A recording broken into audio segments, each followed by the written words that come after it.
Hello बच्चों, जय श्री कृष्णा, जय हिंद। बालाजी कोचिंग क्लासेज में आपका हार्दिक स्वागत है। आज हम पढ़ने वाले हैं कक्षा 10 गणित का अध्याय 5। अध्याय 3 और 4 हमने कवर कर लिया है। अब हम पढ़ने वाले हैं अध्याय 5, जिसका नाम है समांतर श्रेणी। तो समांतर श्रेणी में आपको पढ़ने से पहले कुछ इसके बेसिक यानी कुछ इतिहास के बारे में जानना पड़ेगा कि किससे मिलकर बना होता है। तो समांतर में दो शब्द आते हैं, एक होता है समांतर और एक होता है श्रेणी। अब ये जो श्रेणी हो उससे क्या, श्रेणी क्या होता है, उसके पहले शब्द होते हैं, क्या होते हैं, अनुक्रम। अनुक्रम को बोलते हैं सीक्वेंस। क्या बोलते हैं? सीक्वेंस। तो सीक्वेंस किसे कहते हैं, ध्यान से देखिए।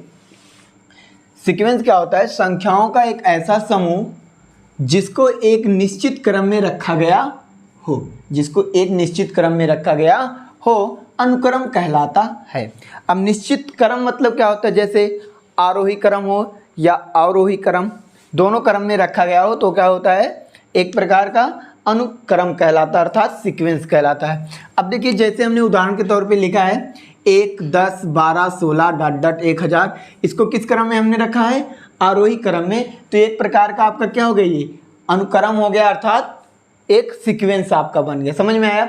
चाहे अवरोही क्रम में लिखिए चाहे अवरोही क्रम में लिखिए, संख्याओं का क्या होना चाहिए? समूह होना चाहिए। ठीक है, तो ये आपका क्या कहलाता है? अनुक्रम कहलाता है। अब बात आती है श्रेणी की।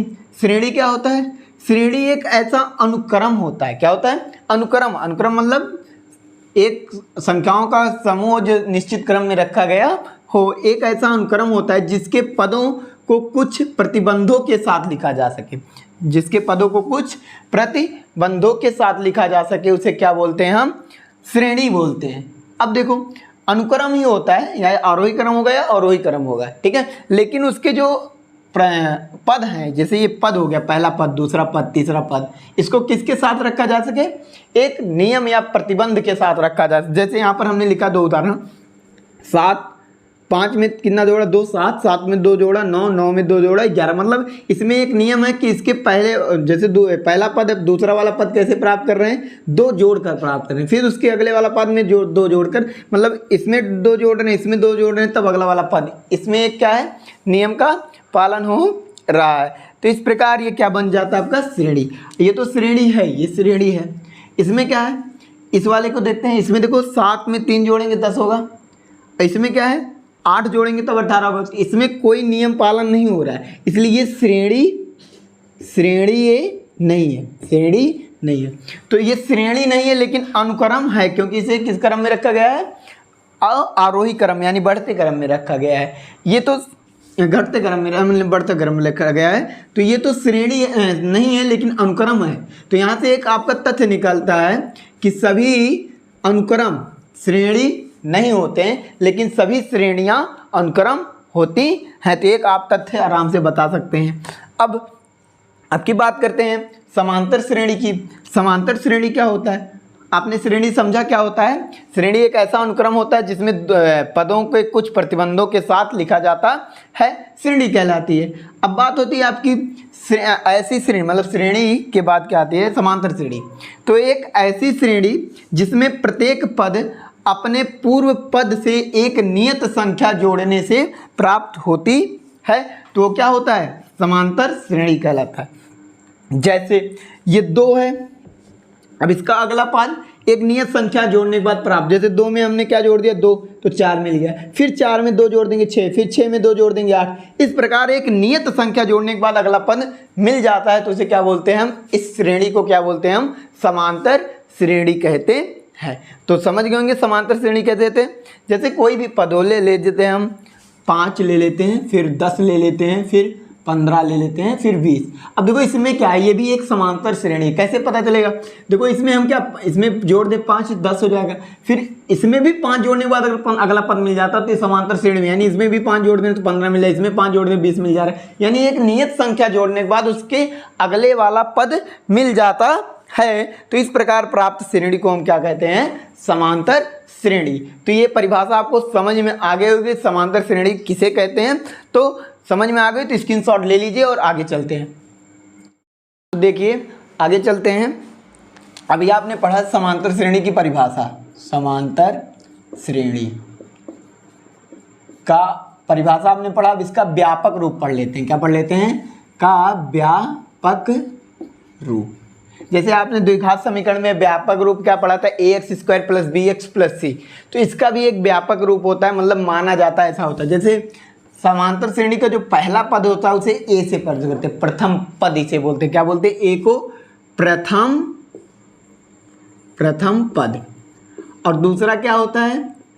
देखो, जैसे मान लेते हैं सार्वधातुक, जो हमने मतलब जो उसमें एक नियत पद जोड़ते थे, तो उसी नियत पद को बोलते हैं सार्वधातुक। क्या बोलते हैं? सार्वधातुक। इसे डी से प्रकट करते हैं। किससे प्रकट करते हैं? डी से। तो डी, इसमें देखो दूसरा पद क्या हो जाता है? a2, तीसरा a3, चौथा a4, ऐसे डॉट डॉट कितने पद हैं? डॉट डॉट मान लेते हैं n पद तक जाते हैं, तो an पद हो जाते हैं। समझ में आया? अब देखो, इसे a को प्रथम पद बोलते हैं। अब द्वितीय पद कैसे निकालते हैं? द्वितीय पद मान लेते हैं इसको, जो एक नियत संख्या जिसको हम जोड़ते हैं उसका नाम क्या है? डी है। क्या है? डी। इस डी को क्या बोलते हैं आप? सार्वधातुक बोलते हैं। क्या बोलते हैं? सार्वधातुक। क्या बोलते हैं? सार्वधातुक। सार्वधातुक मतलब जिसको मतलब डी जो होता है, इसको जोड़ने के बाद अगली संख्या मिल जाती है। अब इसका मानक रूप जो मिलता है, क्या मिल जाता है? पहला है a, पहला पद a होता है। दूसरा पद कैसे मिलता है? a में d जोड़ देंगे तो a + d। दूसरा पद क्या होता है? a + d। तीसरा पद क्या हो जाएगा? a + d + d। फिर चौथा पद क्या हो जाएगा? a + d + d + d। समझ में आया? 3 बार d जोड़ देंगे। समझ में आया ना? तो ये पहला पद क्या हो जाएगा? a, दूसरा पद a + d, तीसरा पद a + 2d, इसके बाद चौथा पद a + 3d। इस प्रकार आपके पद मिलते चले जाते हैं। यही क्या होता है? द्विघात समीकरण का मानक रूप। ऐसे डॉट डॉट कहाँ तक जाएंगे? Dot dot dot a + n - 1 × d, nवां पद के लिए। अब इसके लिए आपको एक सूत्र मिल जाता है। क्या मिल जाता है? सूत्र। जैसे आपको ये nवां पद निकालना है। क्या निकालना है? nवां पद। तो nवां पद आप कैसे निकालोगे? an बराबर a + देखो हर जगह देखो, जैसे दूसरा पद है, तीसरा पद निकालना था तो a + 2d था ना, यानी एक कम होता है। तो एक कम कैसे? यहाँ पे n का मान एक घटा देंगे। जैसे तीसरा पद था a3, तो a + 2d था। समझ में आया? a + 2d था। 2d कहाँ से है? 3 में से एक घटा दिए थे, यानी n में से क्या करोगे? n - 1 × d। अब देखिए, जहाँ पर an क्या होता है? an होता है अंतिम पद। क्या होता है? अंतिम पद होता है। ठीक है। a क्या होता है? प्रथम पद होता है। क्या होता है? प्रथम पद। और d क्या होता है आपका? सार्वधातुक होता है। और n क्या होता है? पदों की संख्या होती है। क्या होती है? पदों की संख्या। अर्थात सर्वांतर श्रेणी में, समांतर श्रेणी में टोटल कितने पद हैं, ये पदों की संख्या को दर्शाता है। अब आपको जैसे कोई भी पद दे देता है कि बोल दे 20वां पद निकालिए, 20वां पद, तो आप क्या करोगे? लिखोगे a20 बराबर a + 19d, एक कम करके लिख दोगे। समझ में आया? इस प्रकार आप आसानी से लिख सकते हैं। ये तो आपका थोड़ा हम बेसिक बता रहे हैं, अभी क्वेश्चन में आप करोगे तो आपका क्वेश्चन में क्लियर हो जाएगा। जैसे कोई क्वेश्चन ले लेते हैं, जैसे आपको पहले चेक करना होगा, क्वेश्चन पहले में है प्रश्नावली में कि चेक कीजिए कि निम्नलिखित समीकरण, निम्नलिखित श्रेणी जो है वो समांतर श्रेणी में है कि नहीं। तो कैसे आप चेक करेंगे कि वो समांतर श्रेणी में नहीं है? तो आप निकालोगे सार्वधातुक, यानी अंतर निकालोगे, दो पदों का अंतर। जैसे बताते हैं कैसे अंतर निकालना आपको। अंतर निकालने के लिए क्या करोगे? जैसे देख लीजिए, जैसे a1 है पद, a2 है, फिर कॉमा a3 है, फिर a4 है, डॉट डॉट an है। तो आप अंतर कैसे निकालोगे? अंतर निकालने के लिए दूसरे पद में से पहले पद को घटा देते हैं, ठीक है, और तीसरे पद में से दूसरे पद को घटा देंगे।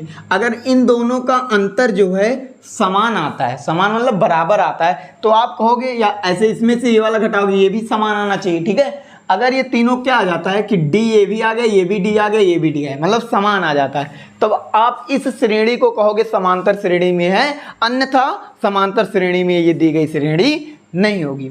तो जैसे आपको कोई श्रेणी देता है, बाई चांस एक हम उदाहरण के तौर पे समझ लेते हैं, जैसे आपको दे दिया वही 5 5 वाला, 5 ले लेते हैं, 5 है, फिर 10 है, फिर क्या आपका 15 है, फिर 20 है, फिर 25 है, इस प्रकार आपको दे दिया।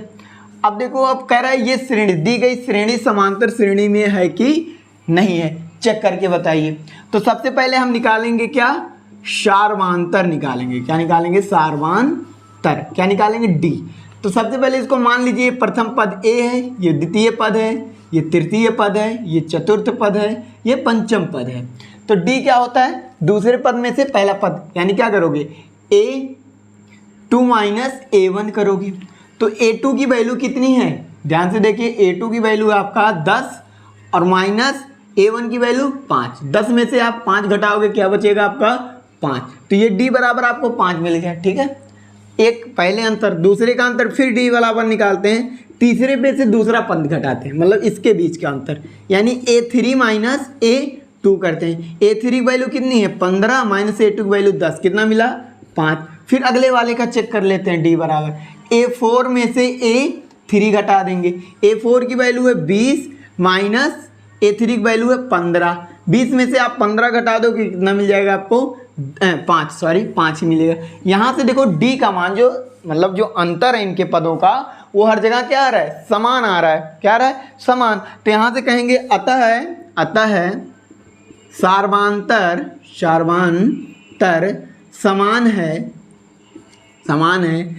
समान है, इसलिए उपरोक्त दी गई सारणी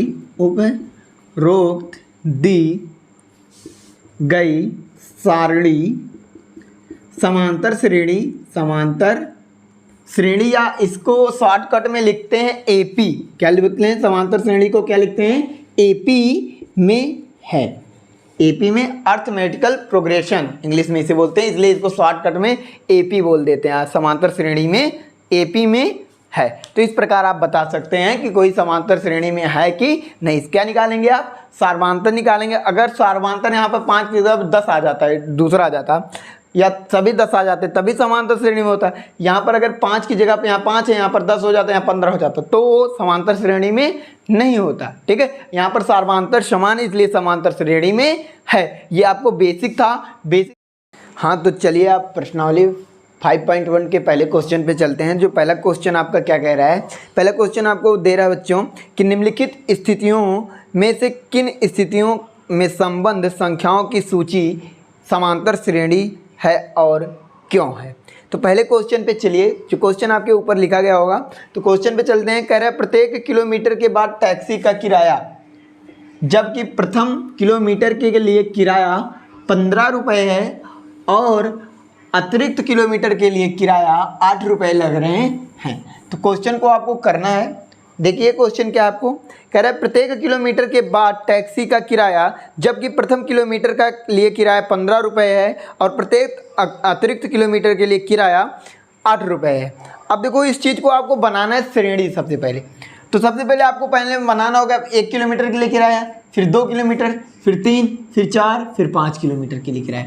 तो पहले कि देखो, प्रथम पहले किलोमीटर के लिए किराया, ठीक है, के लिए किराया, फिर दूसरे किलोमीटर के लिए, फिर तीसरे किलोमीटर के लिए, फिर चौथे किलोमीटर के लिए, फिर 5वें किलोमीटर के लिए। अब देखो क्या कह रहा है, क्वेश्चन के हिसाब से कह रहा है कि प्रथम किलोमीटर पहले किलोमीटर के लिए किराया जो है 15 रुपये है। अब दूसरे किलोमीटर के लिए जो किराया लगेगा, पहले तो 15 लगेगा, 15 तो लगेगा ही, अब फिर 15, उसके बाद 8 रुपये अतिरिक्त से लगेंगे, यानी इसमें कितना हो जाएगा, 15 + 8 हो जाएगा। समझ में आया। फिर अगला वाला क्या लगेगा, तीसरे किलोमीटर, 8 नहीं होगा, सिर्फ 15 + 8 ही होगा। दूसरे किलोमीटर के एक 8 जुड़ेगा। फिर तीसरे किलोमीटर के लिए क्या हो जाएगा, 15 + 8 + 8। चौथे किलोमीटर के लिए 15 + 8 + 8 + 8। फिर ऐसे इसके लिए कितना हो जाएगा, 15 + 8 + 8 + 8 + 8। ये किराया आपका होता चला जाएगा। मतलब 1 किलोमीटर के 15, और जितने किलोमीटर, 2 किलोमीटर जाएंगे 8 जुड़ जाएगा, तीसरा किलोमीटर जाएगा फिर 2 बार 8 जुड़ जाएगा, फिर चौथे किलोमीटर 3 बार 8 जुड़ जाएगा। समझ में आया। तो इस प्रकार आपको एक श्रेणी मिलती है। क्या मिलती है, देखो ध्यान से, ये तो 15 हो गया, ये 15 और 8 कितना होता है 23, और 15 8 23, 23 और 8 31 है ना, 31 8 39 39 और 8 जो होता है आपका कितना हो जाएगा 47। इस प्रकार आपको क्या मिल जाता है, प्रथम किलोमीटर के लिए किराया ये, द्वितीय ये, तृतीय ये, चतुर्थ ये, पंचम ये, इस प्रकार किराया आपको मिल जाता। अब ये चेक करना है समांतर श्रेणी में है कि नहीं है। अब समांतर श्रेणी में चेक करने के लिए आप क्या करेंगे, सार्वधातर निकालेंगे, यानी इसे बोलते हैं प्रथम पद A1, इसे A2, इसे A3, इसे A4, इसे A5। सबसे पहले हमको क्या निकालना है, सार्वधातर निकालना है। क्या निकालना है, सार्वधातर। अगर सार्वधातर समान होता है तो ये श्रेणी जो है AP में है, अन्यथा AP में नहीं है। तो चलिए करते हैं, सार्वधातर को लिखते हैं D से। D बराबर निकालते हैं सबसे पहले A1 A2 माइनस A1 करते हैं। अब A2 कितना है, A2 आपका 23 माइनस 15, A1 कितना है 15। 23 में से 15 घटाएंगे तो क्या मिलेगा बच्चों, 8 मिलेगा। फिर हम करते हैं सार्वधातर, फिर से D निकालते हैं। क्या निकालते हैं, A3 minus A2, A3 minus A2 यानी कितना बच्चों, कितना होगा 31 माइनस 23। 31 में से 23 घटाओगे तो कितना बचेगा, 8 बचेगा। फिर से अगले पे आ जाते हैं, क्या कर देते हैं, A4 माइनस A3 कर देते हैं। A4 कितना है 39 माइनस का 31 घटाएंगे तो कितना बचेगा, 8 ही बचेगा। यहाँ से आप कहोगे कि जो सार्वधातर अर्थात D का मान आ रहा है वो क्या हो रहा है, बराबर आ रहा है, इसलिए इसकी जो श्रेणी है अर्थात ये वाली श्रेणी किस श्रेणी में है, अतः यह AP में है। तो आप बता सकते हैं कि दी गई श्रेणी AP में है। तो उम्मीद है आपको समझ में आएगा। तो क्वेश्चन अगले पे चलते हैं। अगला क्या है, किसी बेलन में हवा भर रहे हैं तो उसको हवा भर के निकाल देते हैं, तो चेक करते हैं कैसे निकलता है। ठीक है, समझ में आया। तो इस सवाल को समझ में आया तो स्क्रीनशॉट ले लीजिए। अब चलते हैं अगले वीडियो में, आगे वाले क्वेश्चंस करेंगे। Please subscribe YouTube channel.